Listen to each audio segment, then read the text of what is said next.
Legend of Total War here with turn 12 of the Grand Campaign Retrofit Hotseat campaign as Poland. I bring word from my people, noble lord. Right, so Swissman sent this. Now, he did send me a message privately on Steam saying, please don't accept this, because if I accept this, then it'll stop his war against the Holy Roman Empire. So what I need to do is actually just counter-offer. Military access to military access, I guess. Goodbye. So we do want to establish an alliance. Now, I'm not going to accept this. Even though this guy's got some chivalry, he'll be good at growing settlements. At this stage, I don't have enough money to build in all of my settlements anyway, so growth at this stage is not a priority.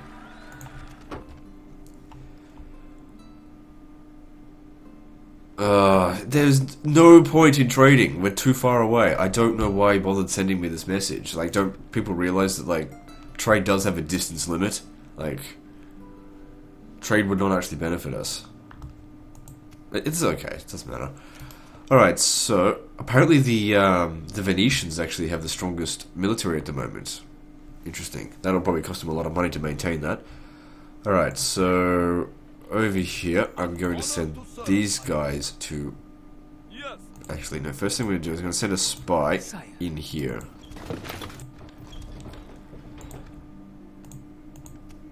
Just because I want to keep an eye on it. Now, I also have... I want to do this as honorably as possible, but I'm going to cancel my alliance with the Holy Roman Empire. It's a bit of a weird situation because up until, like, this turn... the Holy Roman Empire has been controlled by Dracir, but Dracir has had to quit YouTube because he's traveling or whatever. And anyway, long story short, Berry Knight is now in control of Holy Roman Empire. Now, Berry Knight hasn't done anything wrong, but Dracir, who was in control of the Holy Roman Empire, ran a very poor diplomatic game, at least in regard to how he treated with me. And also with Denmark. I did try and... I kept an eye on how he's doing. He had Denmark by the balls. I thought Denmark was a shootout. They were gone. They were bloody gone. And he squandered his efforts with these stupid attacks. Like, just unbelievably stupid attacks. Where I just was thinking, why the fuck would you do this? He thought he was invincible because it was the Holy Roman Empire.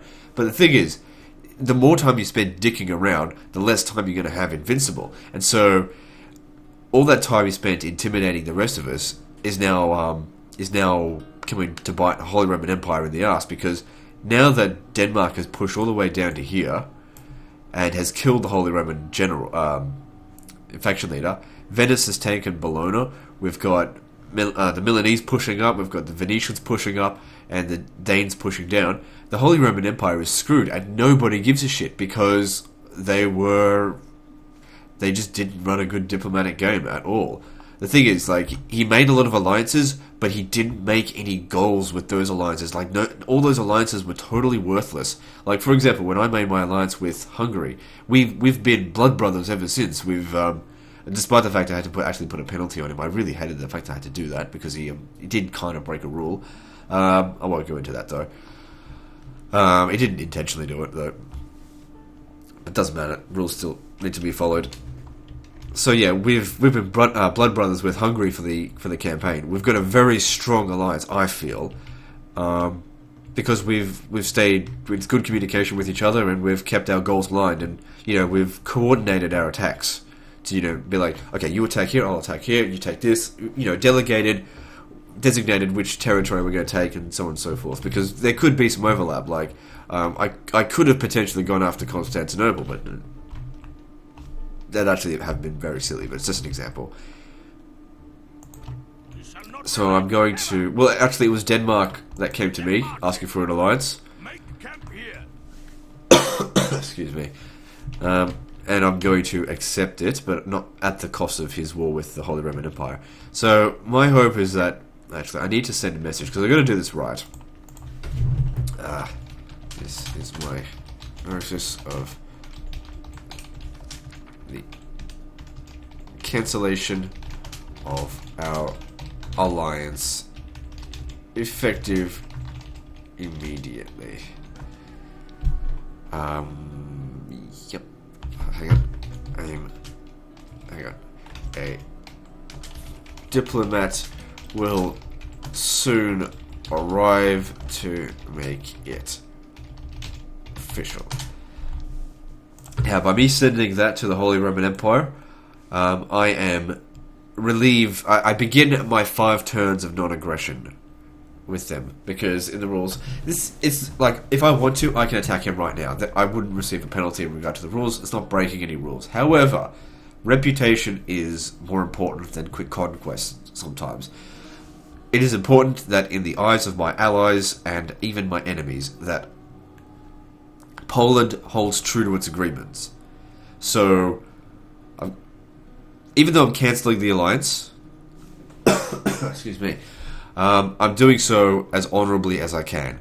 I do intend to actually attack the Holy Roman Empire, only because I see it as a doomed entity, and I simply want to take Prague. So, it's my way of sort of gobbling this territory up, just as a easy target, because I see the Holy Roman Empire collapsing. That's it.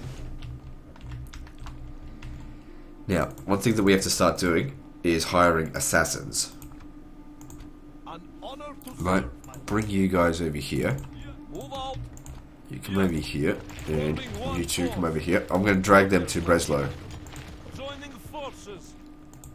Next turn, that is.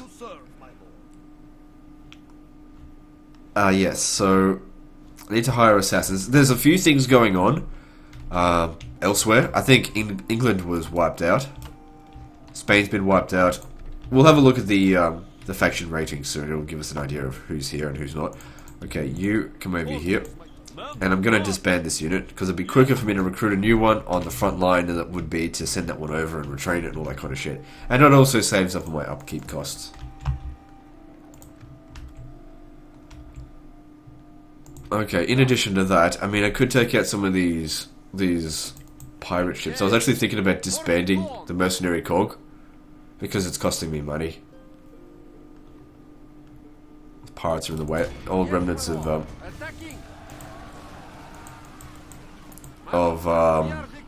what's it called? Of Russia.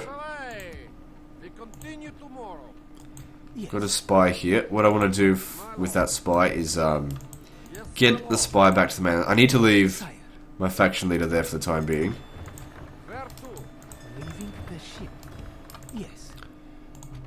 Get back to port. So next turn I'm going to use this this navy to hit that pirate ship. I'm pretty sure it can't move because of where we are right there.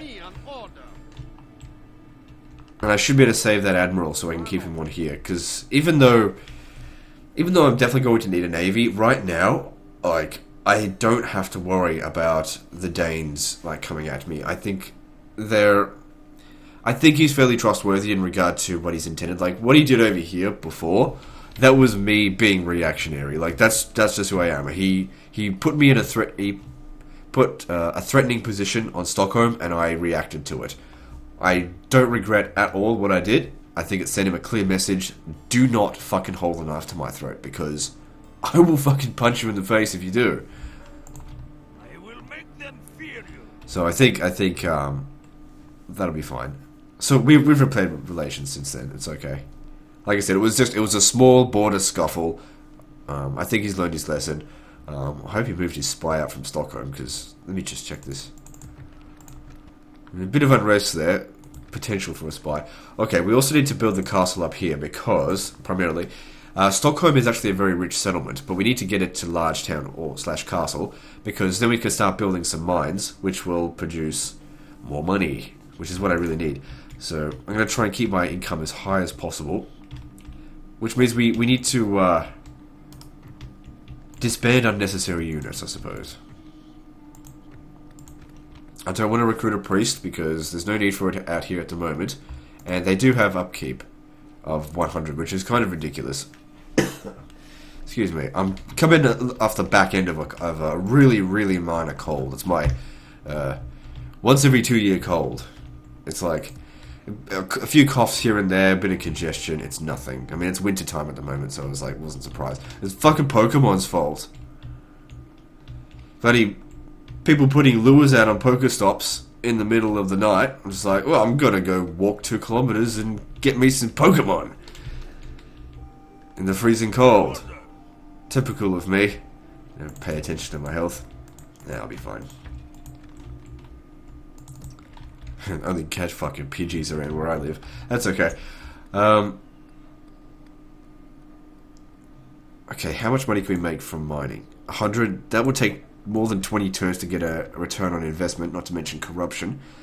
Now, I want to come down to Kafa down here. I really regret not wiping out this army here completely. It's too late now. I think he just wants to leave it there to prevent me from coming down, but I've got another option. I will make them fear you. Orders, my king. My lord. Going down... I can come down here to the port, purchase a ship, and then just bypass that completely and then make my way to Kafa. I'd prefer to take it, but I think Hungary has its eye on it. I might try and negotiate with Hungary so that I can take it. I think I've got a better claim to Kafa than he does, since I took out that. And it is what he told me to do in the first place. Anyway, he's basically supposed to take all of Armenia. And I think Venice is going to hit... Let me see. They've already hit Antioch. So they're going to hit around here and then move down south. I'm pretty sure they're going to hit the Egyptians. So all that stuff that Gamersville is going to send to me, it doesn't mean anything, because even though I'm not officially allied with Venice, I consider them sort of a de facto alliance. We're allied to the same person. I'm going to honor friendship based on that alliance. I'm going to establish an alliance. Another reason why I need to cancel this alliance with the Holy Roman Empire, it conflicts with my other allies. Hungary doesn't like allies. Hungary doesn't like Holy Roman Empire. Venice doesn't like Holy Roman Empire. Milan doesn't like Holy Roman Empire. Denmark doesn't like Holy Roman Empire. Those are 4 factions that I want good relations with, and so it makes no sense to me to maintain this alliance here at the cost of relations with other allies. Sometimes you got to make a choice. I do like to support allies, but in hindsight, I never should have accepted this alliance. Well, I'm the one that offered it, didn't I? Well, he offered it first, but I'm the one that actually sent the diplomat.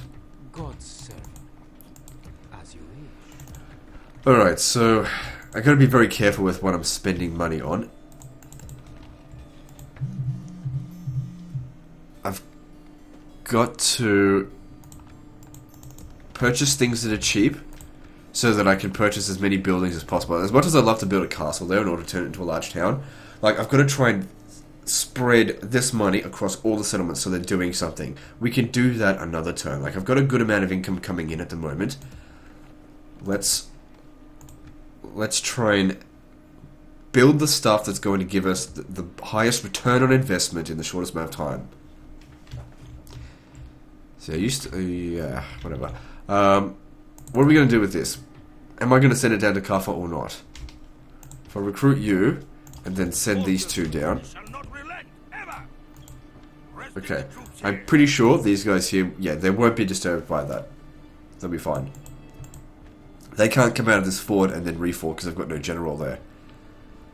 So I'll send it. No point purchasing the ship now. I'll purchase it next turn, because the thing is, he'll get there. He won't have enough movement anyway to keep moving. Now, I could build a road here, but one thing that I think would be really useful, if we check to see how much money we'd make from high taxes, it's a considerable amount more, and as of course the population grows, it will be even larger. We need to fix the public order in order to establish that public order. So Catholicism would be a good way to start.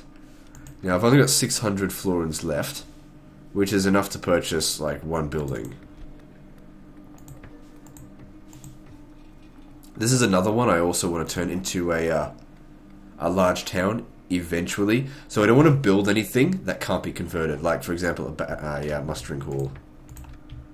So that's it for my money. I don't have any other ways of making any cash this turn. At your service. I think that's the end of this episode. I mean, I'm just trying to be as careful as possible. Oh, hang on. I haven't moved my spies. I mean, yeah. Just get him down there. Very good, Lord. Sire, I don't think this guy's going to make it there in time. No point sending him down to Hungary. Hungary and I are blood brothers. I really doubt that he'll betray me. Quietly. Until morning. At this stage. Moving into position. Sire. The thing is, one thing to note is the way that you're feeling about a certain player may not be mutually received. Like, Hungary might secretly resent me or something like that, but their actions and their words speak otherwise. I mean, if you have a look at the border here, there are no troops. We've had nothing but complete cooperation with Hungary. He's left no troops there, meaning that he must, at least to some point, trust me. And because he's my ally, of course we've established that, I'm going to honour that. The thing is, a lot of people seem to think, this is so dumb though, the way I play single player is the way I'm going to play Hotseats. It's like, not the same at all. Of course I'm going to play things differently, based on different things. When you're dealing with AI have like the worst memory in the world. They don't give a fuck about all the horrible things that you've done in the past. They don't take that into consideration, and they're totally incompetent. Dealing with a human player will remember and will hold resentment for a very long time. They'll remember the things that you've done to them and to other people, and they'll take that into consideration, and of course, they're a lot stronger than an AI opponent. So you need to treat them with a lot more respect.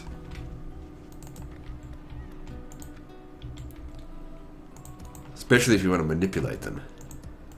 An honor to serve, my Sire. Because that's all diplomacy is. It's manipulating other people's opinions and thoughts to suit your own plans.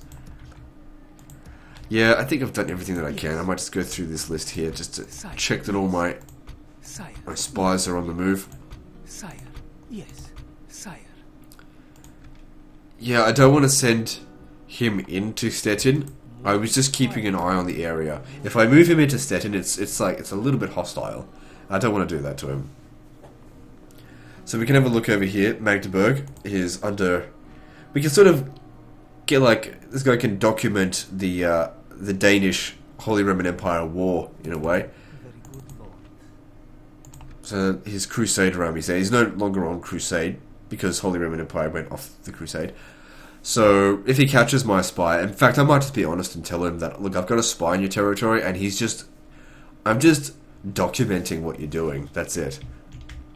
Like, he's not even going to be in the settlements. The thing is, if I wanted to hide him, put him in the settlement, he can't find me then. Did put a spy in here, because I'm not going to make use of it for a while, but I like I said, we don't have any friendly intentions with the Holy Roman Empire. Our relations are not good, and I don't see any point in continuing the alliance. Alright, what else can I do? Let's go through this list here. Make sure that all of my cities are on the highest tax bracket that they can go. Can't increase that tax. I could have if I left the general there. Okay, so that's all done. So free. Oh, hang on. You should come on and off the crusade. So yeah, going to get some pretty crappy territory, but pretty crappy territory is better than nothing, and it's territory that nobody else gives a shit about. The problem though is that in 50 turns, which is still a long time ago, Mongols will either show up from here, or here. Now, obviously, I want them to show up here, because well, who knows, maybe by that stage I might have all of this territory, or I might be completely eliminated. It's hard to make predictions of what I want from that at this point.